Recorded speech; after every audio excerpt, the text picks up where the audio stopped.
একটা জিনিস বুঝার বিষয়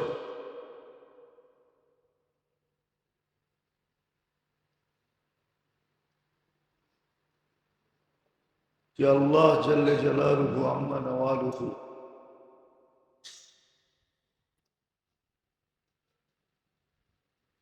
বিভিন্ন সময় বিভিন্ন মাসে বিভিন্ন ক্ষেত্রে আমাদেরকে বিভিন্ন ধরনের হুকুম কেন দিলেন?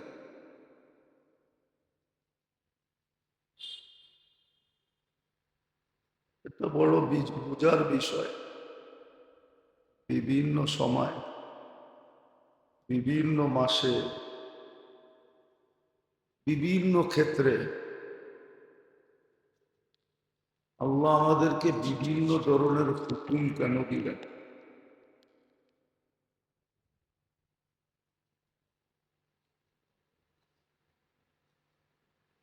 এটা যদি চিন্তা না করি তাহলে বুঝে আসবে না। চিন্তা করলেই বুঝে আসবে। যেমন রমজানে এক এক ধরনের হুকুম দিলেন, আবার রমজান পার হয়ে গেল, আবার হজের হুকুম দিলেন, আবার হজের ভিতরেই সারা দুনিয়াকে আল্লাহ আবার কোরবানি করার হুকুম বা আহ্বান বা দাওয়াত দিলেন। কারণটা কি?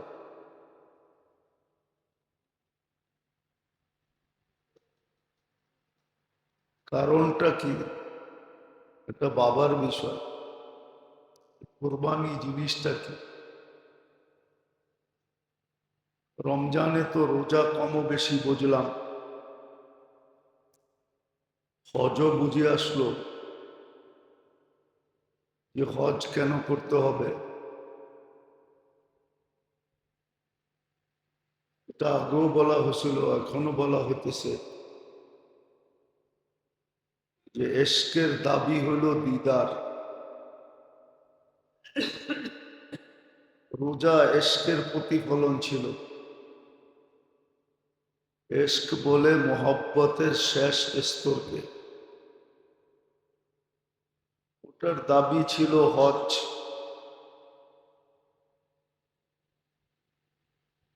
এটা আল্লাহর এহসান যে আল্লাহ সবার উপরে লাগু করেন নাই। ইচ্ছা করলে করতে পারতেন, যে কিভাবে করবা, কেমনে করবা, কোত্থেকে যোগাবা, এটা বিষয় না, হজে আসতে হবে। ইচ্ছা করলে পারতেন, কিন্তু এটার জন্য আল্লাহ একটা শর্ত দিয়েছেন, যার কাছে সমর্থ আছে সেই যাবে, আর যার কাছে সমর্থ নাই সে আশা আকাঙ্ক্ষা দ্বারা এটার প্রতিফলিত করবে। গত জুমায়ও বলা হয়েছিল মনে হয়, না হলে আগের জুমায়, যে সে হাজিদের রঙে রঙিন হয়ে থাকবে, কিন্তু রোজা আর হজের মধ্যখানে আবার কোরবানি, এটার উদ্দেশ্য কি? এটার ফলসাফা কি? এটার ফিলোসফি কি? এটা বোঝা প্রয়োজন।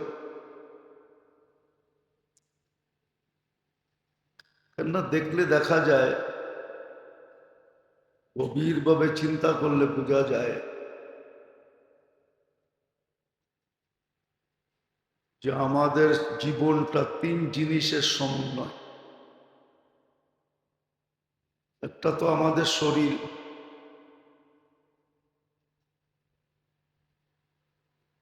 দ্বিতীয় হলো আমাদের হায়াত,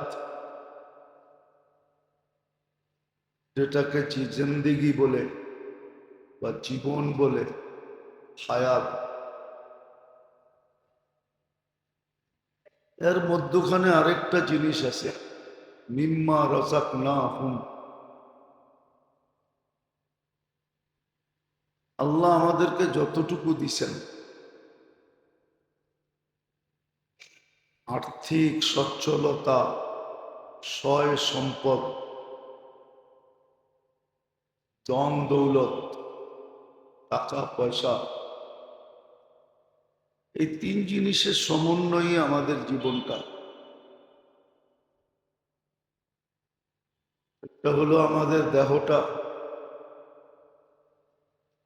আরেকটা হলো আমাদের জীবনটা, আরেকটা হলো মিম্মা রাযাকনা, যতটুকু সয় সম্পদ দিছেন, ধন দৌলত দিছেন, যতটুকু সয় সম্পদ, যতটুকু ধন দৌলত আল্লাহ আমাদেরকে দিছেন, এই তিন জিনিসের সমন্বয় হলো আমাদের এই দুনিয়ার ছোট জীবনটা।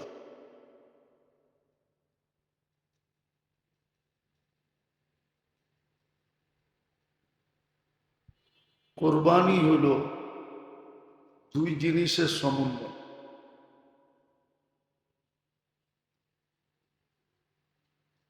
একটা হলো, প্রথম হলো ইব্রাহিম আলাইহিস সালামের সুন্নতকে জিন্দা করা। ওনার যে সুন্নত ছিল, সুন্নতে ইব্রাহিমী বলে এটাকে।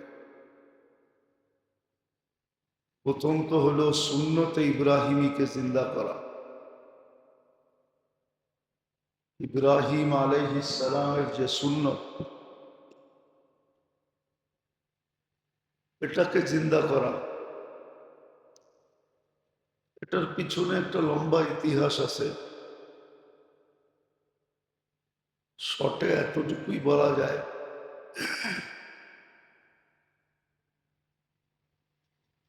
আল্লাহর পক্ষ থেকে যে হুকুম আসছিল ইসমাইল আলাইহিস সালামকে জবাহ করা, ওই হুকুমকে, ওই সুন্নতকে, কেননা মা বাবার কাছে নিজের জীবনের চেয়ে সন্তানের জীবন দামি হয়। কেননা সন্তান যখন চলে আসে, সন্তান যখন দুনিয়াতে আসে, এটা চিরসত্য। মা বাবা নিজের সব কিছু বিসর্জন দিয়া সন্তানকে মানুষ করতে চায়, বড় করতে চায়, যা তার ভিতরে আছে তার চেয়ে বেশি উন্নত করতে চায়। মা বাবা বিলীন হইতে থাকে, সন্তান আস্তে আস্তে আস্তে বড় হতে থাকে। একদিন মা বাবা মাটির সাথে মিশা যায়, সন্তানের অস্তিত্ব টিকা থাকে। তো সুন্নতে ইব্রাহিমী এর বিপরীত ছিল না। ইসমাইল আলাইহিস সালাতু ওয়াস সালামের সাথে ইব্রাহিম আলাইহিস সালাম মানুষ হিসাবে, বাবা হিসাবে মহব্বতের মাত্রাটা ওইভাবেই বাড়তেছিল।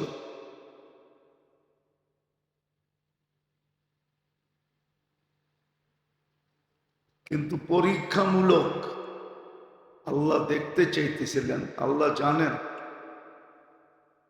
তারপরও দুনিয়ার সামনে একটা উদাহরণ দাঁড় করার জন্য আল্লাহ জানতেন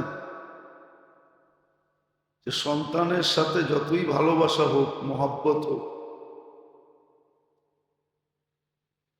আল্লাহর মহব্বতের সামনে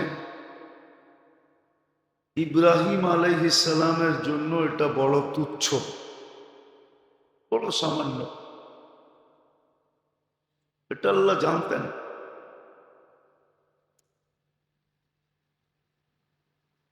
কিন্তু কিছু জিনিসের প্রমাণ দিতে হয়। ইব্রাহিম আলাইহিস সালাম আল্লাহর খলিল কেন হইলেন, এটারও একটা প্রমাণ দরকার ছিল। প্রমাণগুলোর ভিতরে এটাও একটা প্রমাণ যে ইসমাইল আলাইহিস সালামকে জবাহ করার হুকুম দেওয়া। দেখার বিষয় ছিল যে সন্তানের ভালোবাসার মাঝে আর আল্লাহর হুকুমের মাঝে কোনো প্রতিবন্ধকতা সৃষ্টি করে কিনা। এটা দুনিয়াকে দেখানোর বিষয় ছিল, আল্লাহর দেখার বিষয় ছিল না।